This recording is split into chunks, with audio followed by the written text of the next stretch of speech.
जय श्री हरि। मैं नीलम मिश्रा आप सभी दर्शकों का अपने YouTube चैनल में स्वागत करती हूँ। सादर प्रणाम। आज मैं आपके समक्ष लेके आई हूँ कार्तिक पूर्णिमा की कथा। कार्तिक पूर्णिमा की कथा बहुत ही रोचक है, बहुत ही पुण्य फलदायी है। हमारे पुराणों में बहुत सारी कथाओं से हमें समझाया गया है कि हमें क्या करना चाहिए, क्या नहीं करना चाहिए। तो कार्तिक मास के स्नान की कथा के अनुसार कार्तिक पूर्णिमा की कथा में क्या है, किस प्रकार देवताओं का विजय होता है, असुरों का संहार होता है, आप सुने, आनंद लें और भक्ति करें। बहुत सारे पुण्य फल की प्राप्ति करें। परमात्मा की कृपा सदैव बनी रहेगी। सारे संकट को दूर करने वाला कथा है, तो ध्यान पूर्वक सुनिए। एक बार की बात है, दैत्य जो था तारकासुर का वध किया था भगवान कार्तिकेय ने। भगवान कार्तिकेय ने जब तारकासुर पर विजय प्राप्त कर लिया, तारकासुर का वध कर दिया, तो हाहाकार मच गया दैत्यों में कि इतने महाबली दैत्य का वध हो गया, हम लोगों का की क्षमता कम हो गई, हम क्या करें। तो उसके 3 पुत्र थे, तारकाक्ष, कमलाक्ष और विद्युतमाली। उसके 3 पुत्र थे, तीनों महाबली थे। अब तीनों के अंदर विरोधाभास हुआ देवताओं के लिए। उसने सोचा कि कैसे देवता राज कर सकते हैं, कैसे हमारे पिता की हत्या कर सकते हैं, क्या हम उनसे कम हैं। इसलिए उसने सोचा कि इसके लिए क्या करना चाहिए, किस प्रकार हम सबल बने, हमारे अंदर वह क्षमता प्राप्त हो कि हम देवताओं पर आक्रमण कर सकें। तो यह विचार करके तीनों पुत्र उसके गए पर्वत पर ब्रह्मा जी की अखंड तपस्या करने लगे। हजारों वर्ष तपस्या किया देवताओं पर विजय प्राप्त करने के लिए, स्वर्ग पर आधिपत्य प्राप्त करने के लिए, तीनों लोकों पर विजय प्राप्त करने के लिए।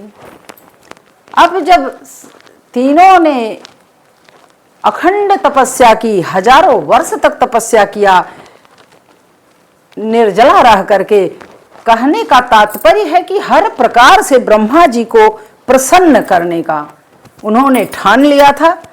तो जो संकल्प ले लेता है तो उसका विकल्प तो परमात्मा देता ही है, चाहे वो दैत्य हो और चाहे मनुष्य हो, चाहे देवता हो।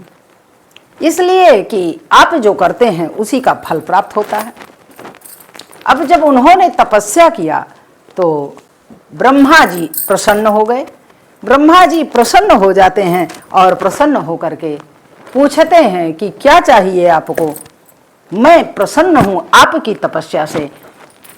तीनों के तीनों अति प्रसन्न हो गए यह सुन करके कि अब तो हमारा सारा वरदान जो हम चाहेंगे वो मिल जाएगा और हम देवताओं पर विजय प्राप्त करेंगे। ब्रह्मा जी से उन्होंने कहा, तीनों ने, तारकाक्ष, कमलाक्ष और विद्युतमाली, तीनों एक साथ रहते, एक रस में रहते, एक लय में रहते। तीनों में बड़ा प्रेम था, तीनों एक ही साथ हर कार्य करते थे। ब्रह्मा जी से तीनों ने एकजुट होकर के कहा सामूहिक रूप से कि प्रभु हमें अमरत्व का वरदान दे दीजिए। अमरत्व का वरदान प्राप्त करने के लिए उन्होंने जब भगवान ब्रह्मा जी से निवेदन किया तो ब्रह्मा जी ने कहा यह मेरे बस का नहीं है, क्योंकि मैं किसी को अमर कर नहीं सकता। अमर करने की क्षमता हम में नहीं है। कुछ और मांग सकते हैं आप, जो मांगो प्रयास करूंगा कि पूरा कर सकूं। किंतु अमरत्व का वरदान देने के लिए मेरी क्षमता बिल्कुल नहीं है। अब वो निराश हो गए और अंतर मन में विचार करने लगे कि किस प्रकार क्या करूं मैं कि जिससे हमारी कभी मृत्यु ही ना हो, हम सदैव अमर रहें और तीनों लोकों पर राज कर सकें।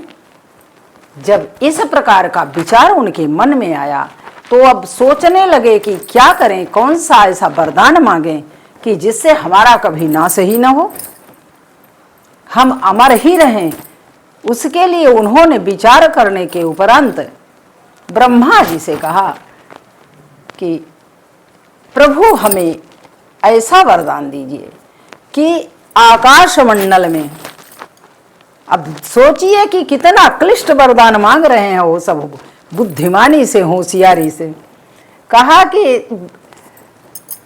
आकाशलोक में तीन तारे, कहने का तात्पर्य तीन तारों पर, तीन तारों के लोक पर, तीन लोक जो तारों का है उस तीन तारों के एक लाइन में जो होते हैं, एक पंक्ति में हमारा तीन नगर होना चाहिए, तीनों भाइयों का, तीनों भाइयों का तीन नगर प्राप्त हो हमें, और हमें कोई मार ना सके। जो मारेगा वह तीनों को एक साथ जो बाण संधान करके मार सकता है वही मुझे मार पाए। अब उन्होंने यह सोच के वरदान मांगा कि जब तीनों को एक साथ तो कोई मार नहीं पाएगा, क्योंकि तीनों की नगरी बहुत ऊंचे आसमान में होगी, तारा लोक पर होगी, तो कौन मार पाएगा। और तीन तारे एक लाइन में तभी होते हैं जब अभिजित मुहूर्त होता है। अभिजित नक्षत्र जब आता है तो उसी समय तीन तारे एक लाइन में होते हैं। अब इतना क्लिष्ट समय आना बहुत मुश्किल था। उन्होंने यह सोचा, क्योंकि वो बुद्धिमान तो बहुत थे।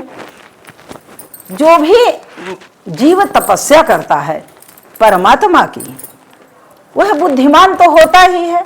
अब उस तपस्या का आप उपयोग चाहे परमार्थ में कर लें और चाहे उपकार में कर लें, चाहे स्वयं के भोग में कर लें, यह तो आपके ऊपर निर्भर करता है कि आपके विचार कैसे हैं। उत्तम विचार होगा तो परमार्थ में आप लगाएंगे, मध्यम विचार होगा तो आप अपने लिए सोचेंगे कि हमारा भला हो हर प्रकार से, और अगर निकृष्ट विचार होगा तो आप दूसरे का सदैव नुकसान करना चाहेंगे। तो यही स्थिति थी उन तीनों राक्षसों की। तीनों ने जब वरदान मांगा तो ब्रह्मा जी तो विवश थे। ब्रह्मा जी ने कहा ये मस्त, अब वरदान मिल गया। वरदान मिलने के उपरांत ब्रह्मा जी ने आज्ञा दिया विश्वकर्मा को कि जाइए तीन तारों के लोक में, तीन तारों के साथ में, ये जब एक स्थिति में तारे होते हैं, एक पंक्ति में होते हैं, उस समय आप इनके लोग इनके नगर का निर्माण कर दीजिए। तीनों को एक का सोने का नगर बनेगा, दूसरे का चांदी का नगर बनेगा और तीसरे का लौह का, जिससे पता चले कि ये तीनों एकजुट हैं, तीन धातुओं से बने हुए हैं। अब विश्वकर्मा जो है रातों रात तैयार कर दिए, तीन नगर की तैयारी हो गई, बढ़िया बन गए तीन नगर, एक स्वर्ण जटित, एक रजत जटित और दूसरा लौह जटित। अब बहुत ही प्रसन्न हुए तीनों दैत्य, प्रसन्नता पूर्वक रहने लगे। अब जब रहने लगे तब वो स्वतंत्र हो गए। जब उन्हें इस प्रकार की स्वतंत्रता मिल जाती है तो क्या किए, अब देवताओं को मारने लगे, काटने लगे, तीनों लोकों पर त्राहिमाम मचाने लगे। क्योंकि उनका तो विचार ही वही था कि जब हमें वरदान प्राप्त हो जाएगा तो हम सबका नाश कर देंगे और स्वयं राजा बन के बैठ जाएंगे। जो विचार था वह उन्हें प्राप्त हो गया तपस्या के बल पर। जब तपस्या के बल पर प्राप्त हो गया तो उन्होंने आतंक फैलाना शुरू कर दिया। अब आतंक इतना बढ़ गया कि सभी देवता परेशान, सभी मनुष्य परेशान, जीव जंतु परेशान, नारियां परेशान, कोई भी ऐसा नहीं था जो दुखित न हो, जो व्यथित न हो उसके कार्यों से, उनके क्रियाकलापों से। जब अतिशय हो गया, देवताओं को स्वर्ग लोक से तीनों भगा दिए और कहे कि तुम लोगों ने हमारे पिता की हत्या की है, मैं बख्शूंगा किसी को नहीं, सभी लोग निकल जाइए, अब हम तीनों का राज रहेगा। अति जब हो गया तो सभी देवता विवश हो गए और रोने लगे कि किया क्या जाए, हम लोग न अब रहने का न कोई ठिकाना है, ना भोजन का ठिकाना, न हमारी कोई सुविधा का ठिकाना, अब हम जाए तो कहाँ जाएं। अब इस दुख में परेशान सारे देवता मिलकर भगवान भोलेनाथ के शरण में आते हैं।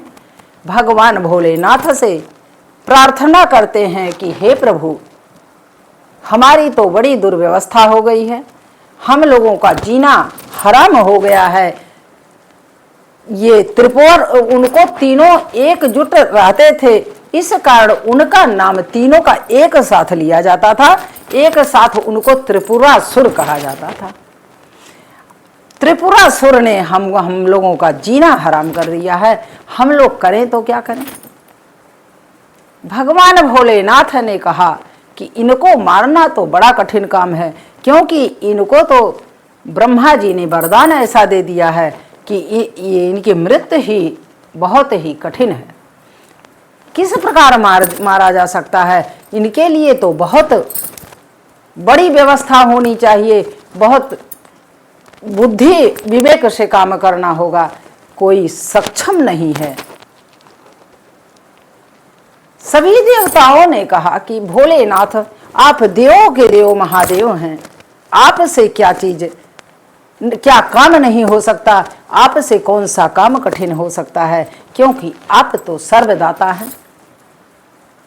इसलिए हे प्रभु, आप कुछ उपाय करें जिससे हम लोगों का जीवन बच जाए, नहीं तो हम लोग तो गए काम से, क्या होगा हम लोगों का। भगवान भोलेनाथ को दया आ गई। भगवान भोलेनाथ ने कहा कि घबराओ नहीं, उसके लिए भी व्यवस्था होगी। और भगवान भोलेनाथ ने तीनों लोकों पर, एक लोक पर पैर रखा, दूसरे लोक पर उन्होंने इतना विराट रूप अपना बनाया कि एक लोक पर पैर रखे, एक लोक पर अपना बाण रखे और तीसरे लोक पर उनका पूरा शरीर हो गया। तीनों लोकों को नाप लिया उन्होंने, और तीनों लोकों पर नाप करके जब आता है अभिजित नक्षत्र, तो अभिजित नक्षत्र में जब तीनों उनके नगर जो हैं एक सीध में हो जाते हैं, एक पंक्ति में हो जाते हैं, भगवान भोलेनाथ ने पशुपताक्ष को साधा अनुसंधान किया और तीनों को एक ही बार में ढेर कर डाला, क्योंकि वो तो महादेव थे और देवता लोग प्रसन्नता से जय जयकार करने लगे। तो उस दिन, जिस दिन भगवान भोलेनाथ ने त्रिपुरासुर को मारा था, उस दिन कार्तिक पूर्णिमा थी। तो कार्तिक मास की पूर्णिमा की तिथि को उन्होंने उनका वध किया था, उनका उद्धार कर दिया था। इस कारण भगवान भोलेनाथ का नाम उसी दिन त्रिपुरारी पड़ा कि त्रिपुरासुर का उन्होंने वध किया था, तो इसलिए वो त्रिपुरारी कहे गए। इसे भी आप लोग जान लें कि त्रिपुरारी नाम इसी समय पड़ा था जब उन्होंने त्रिपुरासुर का वध किया था। सभी देवता जय जयकार करने लगे और इस कारण यह इतना बड़ा संकट को दूर हुआ, संकट हमारा दूर हुआ, देवताओं का संकट दूर हुआ, तीनों लोगों का संकट दूर हुआ। तो इस कथा को भगवान भोलेनाथ ने कहा कि इस महात्म्य को जो सुनेगा जो इस कथा का श्रवण करेगा इस कथा के पुण्य से उसके सारे संकट दूर हो जाएंगे, सारी विपत्तियां दूर हो जाएंगी। जिस प्रकार देवताओं की विपत्तियां दूर हुई, तीनों लोगों की विपत्तियां दूर हुई, इसलिए जो भी मनुष्य सुनेगा इसका कल्याण होगा, सदैव कल्याण होगा। परमात्मा की भक्ति करें और परमात्मा के चरणों में अपने जीवन को अर्पित कर दें तो सदैव आपका विजय है, सदैव आपका कल्याण होगा। तो कल्याण के रास्ते पर चलें, सदैव कल्याण ही कल्याण है, क्योंकि प्रभु के मार्ग में कुछ ऐसा नहीं है जो दुखदाई हो। हमें हमारे कर्म ही दुख देते हैं और भगवान परमात्मा कोई किसी को दुख नहीं देता अपनी तरफ से। दुख तो मिलता है हमारे कर्मों के अनुसार। अगर हमारा कर्म खराब है तो हमें तो दुख भोगना ही है। तो इसलिए मित्रों, भाई बहनों, आप लोग सत्कर्म करें, कथा सुने, परमात्मा का भजन करें तो सदैव विजय होगी, सदैव कल्याण होगा। और भोलेनाथ के चरण में मन को लगाए रखें तो त्रिपुरारी की जय जयकार हो। यहीं पर ये कथा समाप्त होती है और मैं अपनी वाणी को विराम देना चाहूंगी। अगली कथा पुनः लेकर आऊंगी। तब तक के लिए सादर प्रणाम। हर हर महादेव। कर्पूरे गौरम करुणावतारम संसार सारम भुजगेन्द्रहारम सदा वसंतं हृदयारविंदे भवं भवानी सहितं नमामि, भवं भवानी सहितं नमामि।